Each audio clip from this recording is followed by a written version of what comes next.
ওম নমঃ শিবায়। ওম। এই ধর ওকে, আটকা।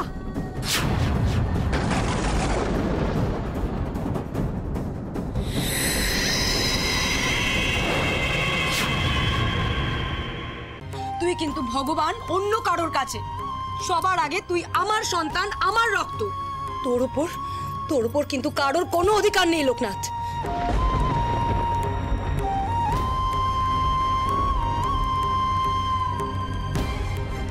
এসো আমার সাথে। করণত্রায় হেতবে নিবেদয়ামি চত্তানং গঙ্গতি পরমেশ্বর।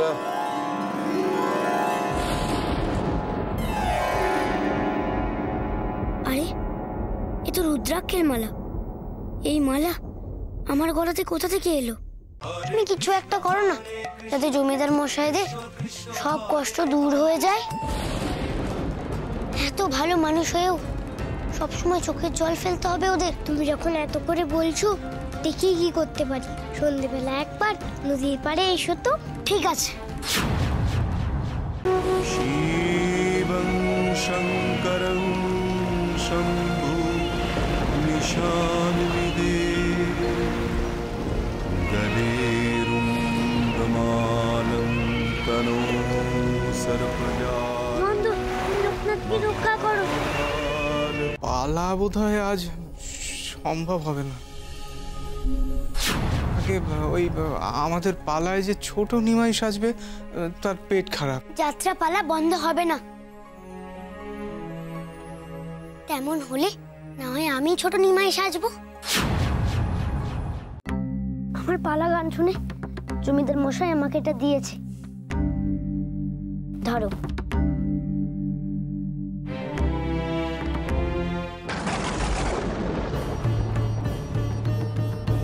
বল বল, কে শিখিয়েছে তোকে এই গান?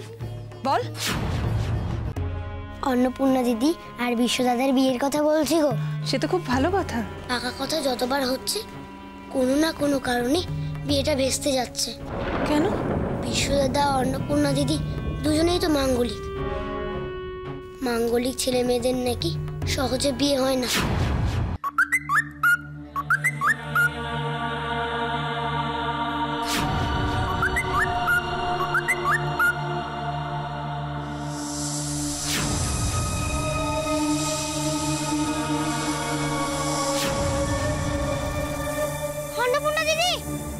সবার আগে জমিদার মশাইকে ওই অজাত কুজাত বাচ্চাটাকে ত্যাগ করতে হবে, তাহলে তোমাকে আমরা এক ঘোড়া করে দিতে দুবার ভাববো না।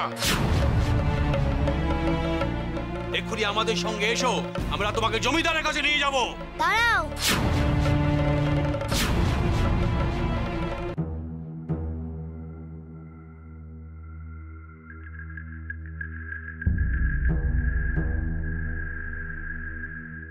আমার জমিদারিতে ভাগ বসাতে এসেছিস?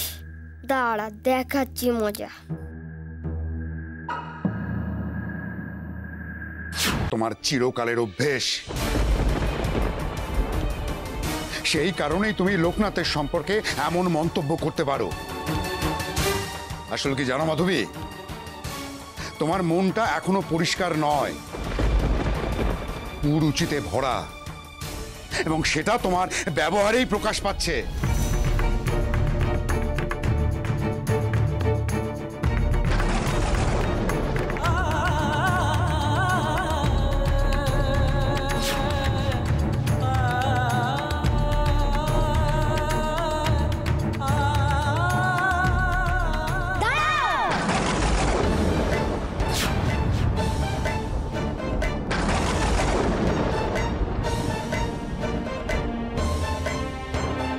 কি করছো তুমি এখানে?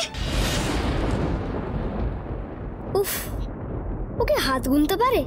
যেখানেই একটা কিছু করতে যাই, ঠিক আমার পিছন পিছন এসে হাজির হয়ে যায়।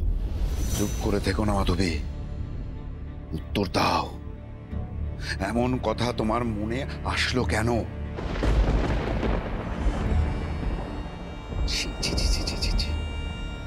এত তাড়াতাড়ি তোমার যে এতটা অধঃপতন হবে স্বপ্নেও ভাবতে পারিনি।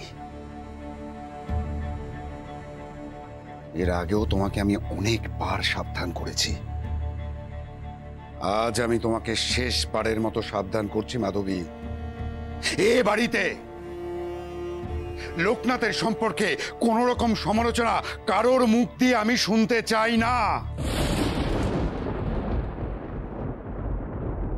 তোমার মুখ দিয়ে তো নয়, যদি শুনি মাসুল কিন্তু তোমাকে গুনতে হবে মাধবী। কি দোষ করেছি আমি বলো? কেন আমাকে এমন শাস্তি দিচ্ছ? তোমার কষ্টে আমারও খুব কষ্ট হচ্ছে সখা, কিন্তু আজ তোমার খুশির খবরে আমি যে খুশি হতে পারছি না। কেন? তোমার জন্য যে অনেক কষ্ট অপেক্ষা করে আছে সখা।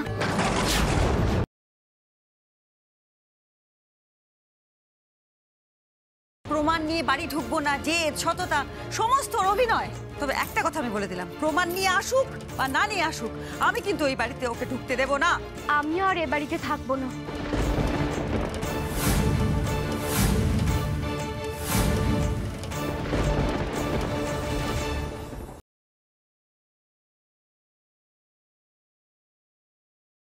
মার বাড়ির মেয়েরা কেরেস্তানদের সঙ্গে বসে নেকা পড়া শিখবে? না না না না, এই আমি মেনে নিতে পারবো না।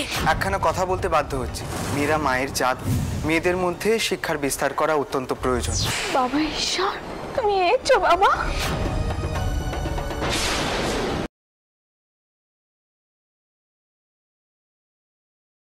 আমায় মাফ করবেন পার্থদা, এই বিয়ের দিন আমি ঠিক করতে পারবো না।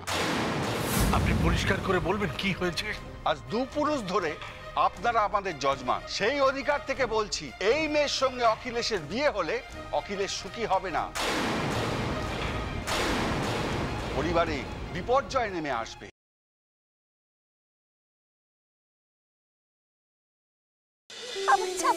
আমি ভালো হয়ে গেছি পারুল বোন, আর শীত করছে না আমার।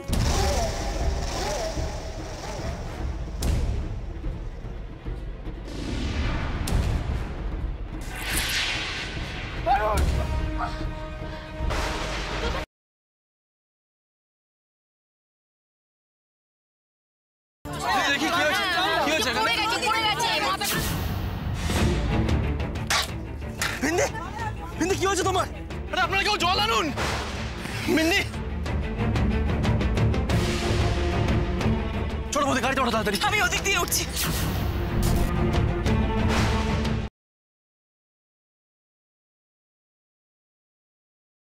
এই বোকাগুলো তোকে ভগবান ভাবে বলে তুইও কি নিজেকে ভগবান ভাবছিস নাকি? কি হলো?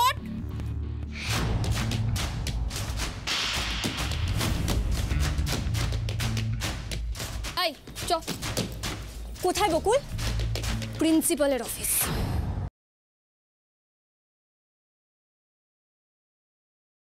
তুই বরং এখন কটা দিন তোর মামার কাছে গিয়ে থাক। আমি শুধু একটাই কথা বলবো, তোমরা যেন কেউই যেচে ওকে সান্ত্বনা দিতে চেও না, কোনো দয়াও দেখিও না। অনন্যার মতো মেয়ে তো, ওর হয়তো এটা একেবারেই ভালো লাগে।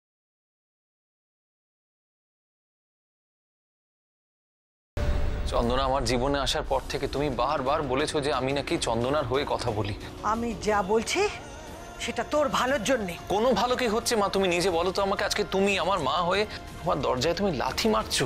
আমি একটু আগেই তোমাকে কিছু বলেছি, সেই কথাগুলোর ভালোই মান রাখলে বলো।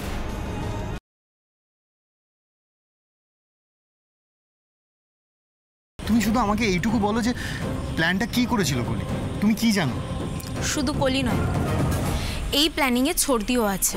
মানে এমন কিছু একটা করবে যাতে পাড়ার লোকজন এখানে চলে আসে, তারপর দেখো ওই লোকগুলোই গিয়ে তপন আঙ্কেলকে বলবে তোমার সাথে মেঘের বিয়ে দিয়ে দেওয়ার কথা।